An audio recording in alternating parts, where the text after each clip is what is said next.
الله العظيم وصدق رسوله النبي الكريم. ترجمہ کنز العرفان. اے محبوب تم فرما دو جو کوئی جبریل کا دشمن ہو تو ہو، پس بے شک اس نے تمہارے دل پر اللہ کا حکم سے اتارا ہے جو اپنے سے پہلے موجود کتابوں کی تصدیق فرمانے والا ہے اور ایمان والوں کے لیے ہدایت اور بشارت ہے. جو کوئی اللہ اور اس کے فرشتوں اور اس کے رسولوں اور جبریل اور میکائیل کا دشمن ہو، اللہ کافروں کا دشمن. یکم محرم الحرام، آج جو تاریخ چل رہی ہے یکم کی ہے، نیا سال ہے. آج کا جو دن ہے بڑا اہم اور خصوصاً اس کو نسبت ہے سیدنا فاروق اعظم سے، مسلمانوں کے دوسرے خلیفہ، وزیر مصطفیٰ، ترجمان نبی، ہم زبان نبی، حضرت عمر فاروق اعظم کا آج یوم شہادت. یہ وہ عظیم الشان صحابی رسول ہیں کہ محبوب ذیشان صلی اللہ علیہ وسلم نے دعا فرمائی. جن کے لیے دعا کی تھی کہ اللہم اعز الاسلام بعمر بن الخطاب، یعنی اے اللہ پاک عمر بن الخطاب کے ذریعے اسلام کی عزت میں اضافہ فرما. آپ صلی اللہ علیہ وسلم کی اس دعا کے نتیجے میں آپ نے اسلام قبول کیا، اس لیے آپ کو مراد رسول بھی کہا جاتا ہے. دنیا میں آپ کا نام عمر ہے، آسمانوں میں فاروق کے نام سے پہچانا جاتا ہے، آسمانی کتابوں میں منطق الحق کے نام سے جانا جاتا ہے، انجیل میں آپ کا نام کافی ہے، اور جنت میں آپ کا نام ہے اقدس سراج. مفتی احمد خانوی رحمۃ اللہ علیہ شان فاروق اعظم میں اشار کہتے ہیں کہ بہار باغ ایمان حضرت فاروق اعظم ہے، چراغ بزم عرفاں حضرت فاروق اعظم ہے. رسول اللہ نے فاروق کو اللہ سے مانگا، عطائے رب سبحان حضرت فاروق اعظم. محبوب ذیشان صلی اللہ علیہ وسلم نے فرمایا کہ حضرت عمر سے بہتر کسی آدمی پر سورج طلوع نہیں ہوا. ایک حدیث سے پاک میں فرمایا آسمان کے تمام فرشتے عمر کی عزت کرتے ہیں، اور زمین کا ہر شیطان عمر کے خوف سے لرزتا. احمد مصطفیٰ صلی اللہ علیہ وسلم نے فرمایا کہ عمر اہل جنت کے چراغ ہیں. مزید فرمایا عمر وہ ہے کہ جو باطل کو پسند نہیں کرتا.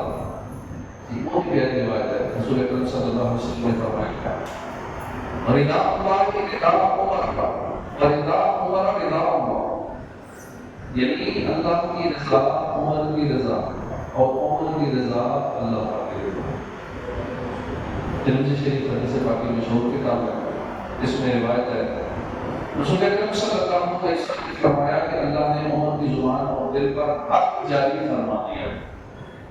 یعنی محمد فاروق رضی اللہ عنہ اور رب الرحمن نے یہ شان بخشی ہے کہ آپ کے دل مبارک میں جو خیال آتا ہے، جو بھی خیال آتا ہے وہ حق ہو، جو آپ زبان سے بولتے ہیں وہ حق ہوتا ہے. روایت میں مدینہ شریف کی قریب کے فاصلے پر حضرت فاروق اعظم کی زمین تھی. آپ زمین کی دیکھ بھال کے لیے تشریف لے جا رہے تھے، عموماً وہاں جاتے رہتے تھے. اس راستے پر اہل قرآن یعنی یہودیوں کے مدرسے بھی تھے. ایک دن آپ جب وہاں سے گزر رہے تھے تو اہل قرآن کے مدرسے کے اندر چلے گئے. وہاں جو علماء قرآن تھے ان سے فرمایا کہ وہ اللہ رب العزت جس نے موسیٰ علیہ السلام کا قرآن شریف اتاری ہے، میں تمہیں اس رب الرحمن کا واسطہ دے کر تم سے پوچھتا ہوں، اس کی قسم دے کر تم سے پوچھتا ہوں، کیا تورات میں تو حضرت محمد صلی اللہ علیہ وسلم کا ذکر پاتے ہو؟ وہ بولے کہ ہاں، محمد صلی اللہ علیہ وسلم کا ذکر ہماری کتابوں میں موجود ہے. فرمایا خدا کی قسم پھر تو تم ہلاک ہو گئے، کیونکہ تم جانتے ہو کہ ان پر ایمان نہیں لاتے. تمہاری کتابوں میں جن کا ذکر ہے پھر بھی تم ان کو نہیں مان رہے. فرمایا کہ بولے امت ہم ہلاک نہیں ہوں گے، کیونکہ ہمیں حضور صلی اللہ علیہ وسلم سے مسئلہ نہیں ہے، ہمیں مسئلہ جبرائیل علیہ السلام سے ہے، کیونکہ وہ پر وحی لاتے ہیں اور وہ ہمارے دشمن ہیں۔ لا حول ولا قوت الا باللہ۔ حضرت فاروق اعظم نے فرمایا اچھا پھر فرشتوں میں کون سا فرشتہ تمہارا دوست ہے؟ کہا میکائیل علیہ السلام، کیونکہ وہ بارش لاتے ہیں، رحمت برساتے ہیں۔ اب حضرت فاروق اعظم کے ذہن دیکھیے، ذہانت، علمی قابلیت دیکھیے۔ آپ نے فرمایا تمہارے مطابق اللہ کے ہاں حضرت جبرائیل اور میکائیل کا رتبہ کیا ہے؟ بولے کہ دونوں اللہ کا قرب رکھتے ہیں۔ فرمایا میں گواہی دیتا ہوں کہ جب دونوں ہی اللہ کا قرب رکھتے ہیں تو جو ان سے محبت کرے اللہ پاک اس سے محبت فرمائے گا، جو ان سے دشمنی رکھے اللہ پاک اس سے دشمنی رکھے گا۔ ایک روایت میں ہے کہ آپ نے لفظ یہ ارشاد فرمایا کہ من کان عدو للہ وملائکتہ ورسلہ وجبریل ومیکائیل فإن اللہ عدو للکافرین۔ جو اللہ پاک، اس کے فرشتوں، اس کے رسولوں، جبرائیل اور میکائیل کا دشمن ہے، بے شک اللہ پاک سب کافروں کا دشمن ہے۔ آپ فرماتے کہ فرمائے تو آپ کے ساتھ یہ گفتگو کر کے میں واپس آیا، بارگاہ رسالت میں حاضر ہوا۔ ابھی پہنچا ہی تھا کہ آپ صلی اللہ علیہ وسلم نے فرمایا کہ اے عمر میں وہ آیات نہ سنو جو ابھی بھی اتری ہیں۔ بس یہ جیاں یا رسول اللہ ضرور سنائیے۔ آپ صلی اللہ علیہ وسلم نے پارہ 1 سورہ بقرہ کی آیت ہمیں سنائی، من کان عدوا للہ وملائکتہ ورسلہ وجبریل ومیکائیل فإن اللہ عدو للکافرین۔ سبحان اللہ، کیسی کمال کی بات ہے، بالکل سیم وہی بیٹھے، وہی الفاظ کہ جو حضرت فاروق اعظم کی زبان سے نکلے تھے۔ اللہ پاک کو وہ الفاظ ایسے پسند آئے کہ بالکل وہی الفاظ آیت کریمہ میں نازل ہو۔ سبحان اللہ۔ آپ حضرت نے کتنی پیاری بات کہی، ترجمان نبی ہم زبان نبی جان شان عدالت لاکھوں سارا۔ سبحان اللہ، کیا شان ہے سیدنا فاروق اعظم کی۔ اب اس آیت کریمہ سے کئی سیکھنے کے سبق ہمیں ملتے ہیں، جو آج کا ہمارا موضوع ہے، جس آیت کریمہ پر اعتراض بیان سن رہے ہیں، اس میں ہمارے کئی سبق ہیں۔ پہلی چیز یہ کہ محبوبان خدا سے محبت ضروری ہے۔ اس آیت کریمہ میں صاف اور واضح طور پر ارشاد ہوا کہ جو اللہ کے رسولوں سے دشمنی کرے، اس کے فرشتوں سے دشمنی کرے، چاہے جبرائیل علیہ السلام سے دشمنی کرے، میکائیل علیہ السلام سے دشمنی کرے، اللہ پاک ایسے بے ایمانوں کا دشمن ہے۔ اس سے معلوم ہوا کہ جو اللہ کے محبوب ہیں، جنہیں رب الرحمن نے اپنا قرب عطا فرمایا ہے، ان سے محبت ضروری ہے۔ نیک لوگوں سے، اللہ والوں سے محبت ضروری ہے۔ اور جو اللہ کے محبوب بندوں سے دشمنی کرے گا پھر اللہ پاک کو سے اعلان جنگ ہے۔ یہ بات بڑی یاد رکھنے کی ہے۔ دو طرح کے لوگ ہیں جن سے اللہ پاک نے اعلان جنگ فرمایا۔ ایک وہ لوگ جو سود کھاتے ہیں، سودی لین دین کرتے ہیں، ان سے اعلان جنگ فرمایا ہے۔ اور دوسرے وہ لوگ جو اللہ کے ولیوں سے، اللہ کے دوستوں سے، اللہ کے نیک بندوں سے دشمنی رکھتے ہیں، ان سے اللہ پاک نے اعلان جنگ فرمایا۔ اب سود خور سے اعلان جنگ قرآن پاک میں فرمایا کہ یا ایھا الذین آمنوا اتقوا اللہ وذروا ما بقی من الربا ان کنتم مؤمنین۔ اے ایمان والو، اگر تم ایمان والے ہو تو اللہ سے ڈرو اور جو سود باقی رہ گیا اسے چھوڑ دو۔ پھر اگر تم ایسا نہیں کرو گے تو اللہ اس کے رسول کی طرف سے لڑائی کا یقین کرو۔ اور ولیوں سے بغض رکھنے والے سے جو اعلان جنگ ہے، اس کا ذکر بخاری شریف کی حدیث قدسی میں ہے۔ اللہ پاک فرماتا ہے کہ جو میرے کسی دوست سے دشمنی کرے میں اس سے اعلان جنگ دیتا ہوں۔ اب غور کیجیے کہ جس سے اللہ پاک اعلان جنگ کا اعلان کروائے، جس سے اللہ پاک اعلان جنگ کروائے، اس کا حشر کیا ہو؟ ہم میں سے دو لوگ آپس میں لڑائی کریں گے، ایک بہت بہادر ہو، دلیر ہو، طاقتور ہو، جان والا ہو، اور دوسرا جو بالکل کوئی مریض ہو، کمزور سا ہو، بظاہر دیکھنے میں ہم یہ سمجھے کہ ایک کمزور جو ہے یہ ہاتھ جائے گا، طاقتور نہیں جائے گا، مگر پھر بھی کچھ نہ کچھ امکان اس کمزور کے جیتنے کے ہوتے ہیں۔ کوئی ضروری نہیں کہ جیسا جو پہلوان نظر آ رہا ہے، باڈی بلڈر نظر آ رہا ہے، بڑا ریسلر نظر آ رہا ہے، ہو سکتا ہے وہ کمزور بنتا ایسے ایسے ٹرکس جانتا ہو، وہ ننجا ماسٹر ہو، جوڈو کراٹے میں زیادہ آگے تک کیا ہوا ہو، خالد جانتا ہو، جمناسٹک جانتا ہو، اڑ اڑ کے کیکے مارنا جانتا ہو، ہوا اڑ کے اس کے سر میں کیکے مارنا، جو بھی بڑے بڑے ٹیکنیکس ہے، وہ کمزور بظاہر جس کو دنیا کمزور سمجھ رہی ہے، اس کی کیا لڑائی ہوگی؟ ایک جگہ تگڑا ہے، دوسرا کمزور سا ہے، دیکھنے میں آ رہے ہیں پہلوان کو منٹ کے اندر پچاڑ کے برا حل کر دیتا ہے، جو ٹیکنیکس جانتا ہے، اسپیڈ پاور ٹیکنیک ساری چیزیں جانتا ہوتا ہے، پھر بھی کمزور کے چانس ہوتے ہیں کہ شاید یہ جیت جائے، لیکن جو اللہ پاک سے اللہ پاک جس کے لیے اعلان جنگ کا اعلان فرماتا ہے، اعلان جنگ فرماتا ہے جس کے لیے اللہ سے لڑائی، یعنی اللہ سے جنگ، یہ تو کوئی 0% کی چانس بچنے کے نہیں ہے نا، امکان ہی نہیں ہے کہ جو اللہ سے لڑے گا بچے گا کیسے؟ کوئی چانس نہیں جیتنے کی۔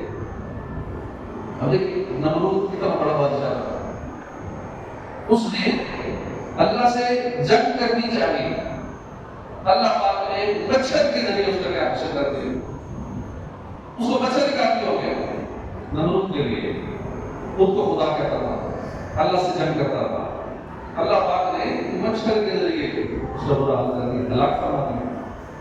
اللہ پاک سے جنگ کا تصور بھی نہیں کیا جا سکتا۔ جو اللہ سے جنگ کرتا ہے مطلب کہ اللہ کے محبوب بندوں سے جو بغض رکھتا ہے، دشمنی رکھتا ہے، اس کا انجام کیا ہوگا؟ ذرا سنیے، روایت ہے کہ ابو حسین نامی ایک شخص تھا جو کفن بانٹا کرتا تھا۔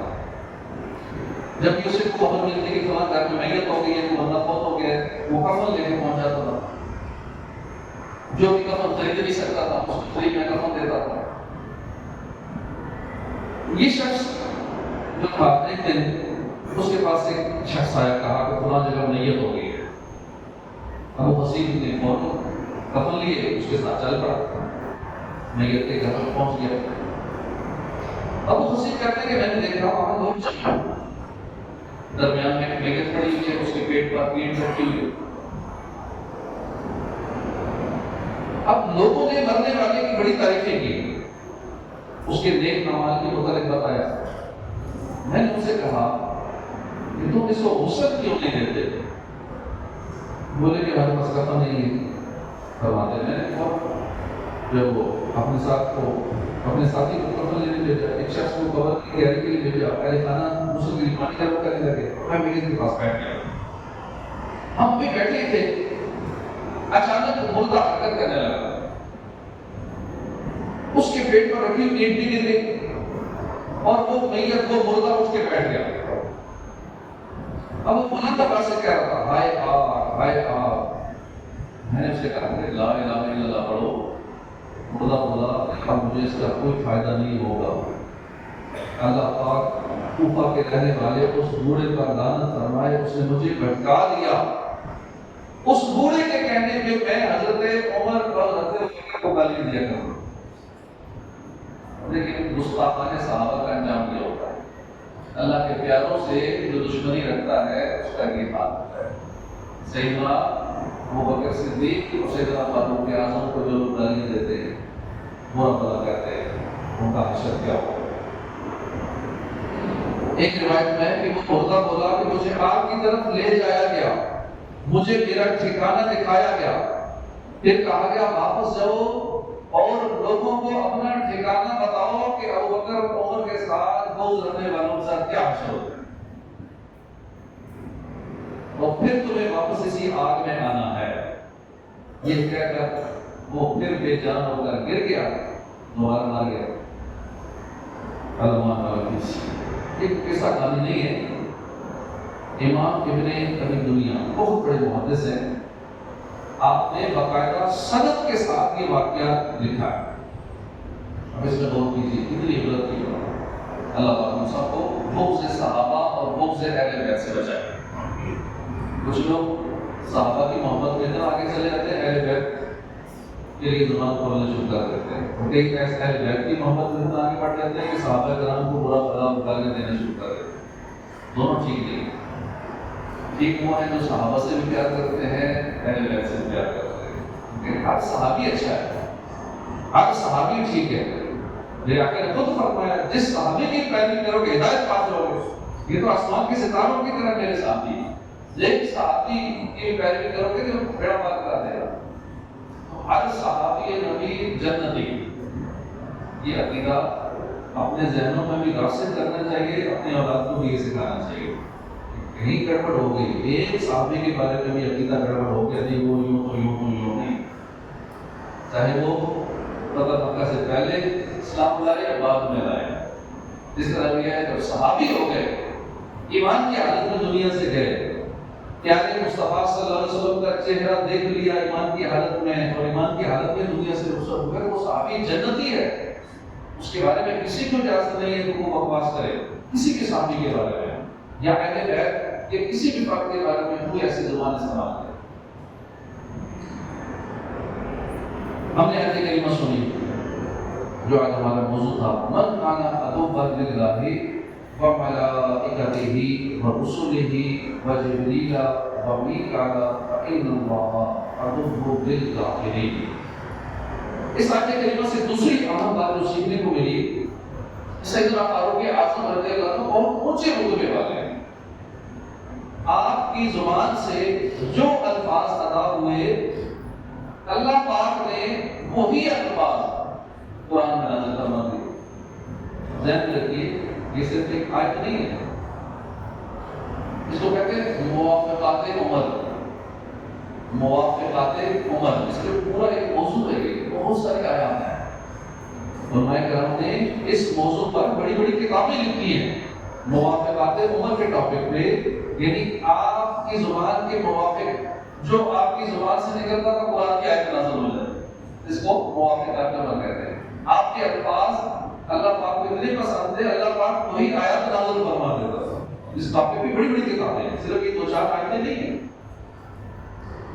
اس کا مطلب یہ ہے کہ وہ آیات جو حضرت فاروق اعظم کی رائے کے موافق، اکارڈنگ ٹو ہز رائے، جو ان کو پسند ہوتا تھا، جو ان کا دل کرتا تھا کہ ایسا ہونا چاہیے، اللہ پاک قرآن نازل فرما دیا۔ تو یہ بات جو ہے موافقات عمر، یہ صرف اور صرف حضرت فاروق اعظم ہی کی سیرت کا حصہ ہے۔ ویسے پہلے خلیفہ حضرت صدیق اکبر کا رتبہ حضرت فاروق اعظم سے بھی زیادہ ہے، البتہ یہ جو خصوصی شان ہے نا، یہ صرف سیدنا فاروق اعظم کو حاصل ہے۔ کہ آپ کی رائے کے موافق آیات اترتی تھی، اور تقریباً یہ 20 سے زیادہ ایسی آیات ہیں جو سیدنا فاروق اعظم کی رائے کے مطابق اتری۔ ایک بات حضرت فاروق اعظم نے عرض کیا، رسول اللہ کیا ہم مقام ابراہیم کو مصلی نہ بنا لیں؟ بتعقیدوں میں مقام ابراہیم و مصلی، یہ جو آیت کریمہ ہے قرآن پاک میں، اور جب طواف کرنے کے بعد دو نفل پڑے جاتے ہیں، طواف کی نفل تو مقام ابراہیم کے قریب آ کے یہ پڑھنی ہوتی ہے، بتعقیدوں میں مقام ابراہیم و مصلی، پھر وہاں دو نفل پڑھنے ہوتے ہیں، واجب ضروری ہے۔ مقام ابراہیم کے قریب جگہ مل جائے تو وہاں افضل ہے، نہیں تو کہیں بھی پورے مقام میں جگہ مل جائے کہیں بھی پڑھ سکتے ہیں۔ ایک بات سیدنا فاروق اعظم نے عرض کی، یا رسول اللہ، یعنی یہ جو آیت ہے مطلب جو کہ مقام ابراہیم و مصلی، یہ بھی سیدنا فاروق اعظم کی رائے کے مطابق نازل ہوئی تھی، کیونکہ آپ نے عرض کیا رسول اللہ کیا ہم اس مقام کو مقام ابراہیم کو مصلی نہ بنا لیں؟ آیت نازل ہو گئی یہاں مصلی بنا لو، آج دن تک دنیا میں نفل پڑتی ہے۔ اس لیے فاروق اعظم کی یاد ہے جب ہم طواف کرنے کے بعد دو نفل واجب و طواف ادا کرتے ہیں تو یہ سیدنا فاروق اعظم کی یاد اور ان کی رائے کے مطابق ہے، انہوں نے خواہش ظاہر کی تھی یا رسول اللہ اگر ایسا ہو جائے، ایسا ہو گیا، ساری دنیا میں نفل پڑھتی ہے، پڑھنے پڑھتے جو نہیں مانتا گالیاں دیتا ہے، سیدنا فاروق اعظم کو وہ بھی نفل پڑھتا ہے، ان کو بھی پڑھنے پڑھتے تھے۔ ایک بات حضرت فاروق اعظم نے عرض کی، یا رسول اللہ اگر ہم صفا اور مروہ کا طواف کریں، صحیح صفا سے مروا تک جاتے ہیں ایک چکر، پھر وہاں سے مروا تک صفا تک آتے ہیں دوسرا چکر، یہ جو 7 چکر لگاتے ہیں یہ سارے لگاتے ہیں، ماننے والے نہ ماننے والے سارے چکر لگاتے ہیں۔ اتنا اچھا ہوگا یا رسول اللہ اگر ہم صفا مروا کے چکر لگائیں۔ اللہ پاک نے قرآن پاک میں آیت نازل فرمائی ان الصفا والمروة من شعائر اللہ فمن حج البيت او اعتمر فلا جناح عليه ان يطوف بهما۔ بے شک صفا اور مروہ اللہ کی نشانیوں میں سے جو اس گھر کا حج یا عمرہ کرے اس پر کچھ گناہ نہیں کہ ان دونوں کا چکر لگائے۔ اب چکر لگانا ضروری ہو گیا۔ ہم الحمدللہ انسان ہیں اور انسان کی تخلیق الہی کا شاہکار ہے۔ سر اوپر ہے، پاؤں نیچے ہیں، آنکھیں سامنے ہیں، دانت سائڈوں پہ ہیں، ہر چیز اللہ پاک نے بالکل پرفیکٹ رکھی ہے۔ جہاں جس چیز سے ہونا چاہیے تھا، جس چیز کو اللہ نے وہ چیز وہی ایڈجسٹ کی۔ ایسے انسان کو اللہ پاک نے کمال کی چیز بنایا اور پوری دنیا میں اربوں کی آبادی کتنے دنیا سے چلے گئے، اس وقت جو 7 ارب آبادی موجود ہے، اربوں لوگ ہیں، آئندہ آئیں گے، تو یوں نہ جانے کتنی تعداد قیامت تک ہو جائے گی۔ ہر انسان دوسرے سے جدا ہے، ایک جیسے، 2 ہی کان ہیں، 2 ہی آنکھیں، 2 ہی ٹانگیں، 2 ہی ہاتھ ہیں، زبان ہے، اندر کا سسٹم، باہر کا سسٹم، سب کا سیم ہے۔ یہ بڑی حیرت کی بات ہے کہ اللہ پاک نے انسان کو مٹی سے بنایا، سارے ایک جیسے ہیں لیکن پھر بھی ایک جیسے نہیں، ایک جیسے ہو کے بھی فرق ہے ہر بندے میں۔ اب مٹی سے بنایا، انتہائی حیرت کی بات۔ دیکھیے مٹی کن کن مراحل سے گزری، انسان بننے کے لیے کن مراحل سے مٹی گزری سنیے۔ ایک مرتبہ سید فاروق اعظم بارگاہ رسالت میں حاضر تھے، انسان کی اسی تخلیق کے بارے میں کچھ آیات اتری۔ اللہ پاک نے فرمایا وَلَقَدْ خَلَقْنَا الْإِنسَانَ مِنْ سُلَالَةٍ مِنْ طِينٍ ثُمَّ جَعَلْنَاهُ نُطْفَةً فِي الْقَرَارِ الْمَكِينِ ثُمَّ خَلَقْنَا النُّطْفَةَ عَلَقَةً فَخَلَقْنَا الْعَلَقَةَ مُضْغَةً فَخَلَقْنَا الْمُضْغَةَ فَكَسَوْنَا الْعِظَامَ لَحْمًا ثُمَّ أَنشَأْنَاهُ خَلْقًا آخَرَ۔ اور بے شک ہم نے انسان کو چنی ہوئی مٹی سے بنایا، پھر اس کو ایک مضبوط ٹھہراؤ میں پانی کی بوند بنایا، پھر ہم نے اس پانی کی بوند کو جمع ہوا خون بنا دیا، پھر جمے ہوئے خون کو گوشت کی بوٹی بنا دیا، پھر گوشت کی بوٹی کو ہڈیاں بنا دیا، پھر ہم نے ان ہڈیوں کو گوشت پہنایا، پھر اسے ایک دوسری صورت بنا دی۔ یہ انسان کے مراحل اس مٹی کے۔ سیدنا فاروق اعظم نے جب یہ آیات سنی تو شاید آپ اللہ کی تخلیق میں کھو گئے ہوں گے کہ اللہ نے کن مراحل سے گزارا اور کیسے کیسے بنا دیا۔ ماشاءاللہ ایک خاص قسم کی کیفیت میں ہوں گے، آپ کی زبان سے بے ساختہ نکلا۔ یہ آیات سننے کے بعد، غور و فکر کرنے کے بعد زبان سے بے ساختہ یہ الفاظ نکلے تبارک اللہ احسن الخالقین، یہ زبان سے نکل گئے۔ یعنی اللہ کی ذات ایسی برکت والی ہے کہ اس نے انسان کو ایسی بہترین صورت میں پیدا فرما دیا۔ اللہ پاک کو یہ الفاظ ایسے پسند آئے، بے ساختہ نکلے لیکن اللہ کو پسند آ گئے۔ اسی وقت جبریل امین حاضر ہو گئے اور قرآن کی آیات نازل ہو، آپ کے وہی الفاظ قرآن کا حصہ بن گئے۔ اللہ پاک نے فرمایا فتبارک اللہ احسن الخالقین، بالکل سیم وہی الفاظ، ابھی قرآن نازل نہیں ہوا، سیدنا فاروق اعظم کی زبان سے نکلے ہیں اور اس کے بعد قرآن نازل ہو، وہی سیم الفاظ۔ فتبارک اللہ احسن الخالقین، وہ بڑی برکت والا ہے وہ اللہ جو سب سے بہتر بنانے والا ہے۔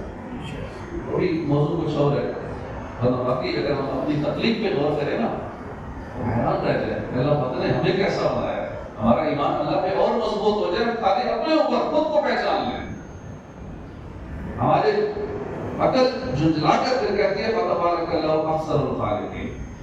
اب دیکھیے آپ سائنس نے کتنی ترقی کر لی ہے، میڈیکل سائنس نے کتنی ترقی کر لی ہے، اب مزید یہ ہے کہ آنے سے نہ جانے اور کام تک معاملہ پہنچ چکا ہے.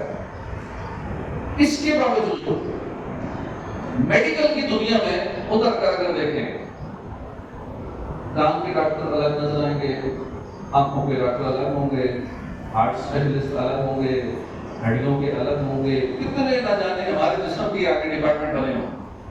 ہر ایک کا الگ الگ ڈاکٹر ہے، ہر عضو کا الگ الگ اسپیشلسٹ ہے.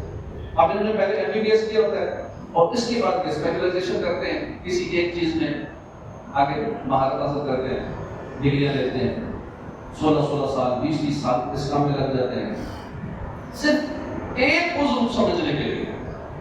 ایک عضو کو سمجھنے کے لیے سالوں لگ جاتا ہے.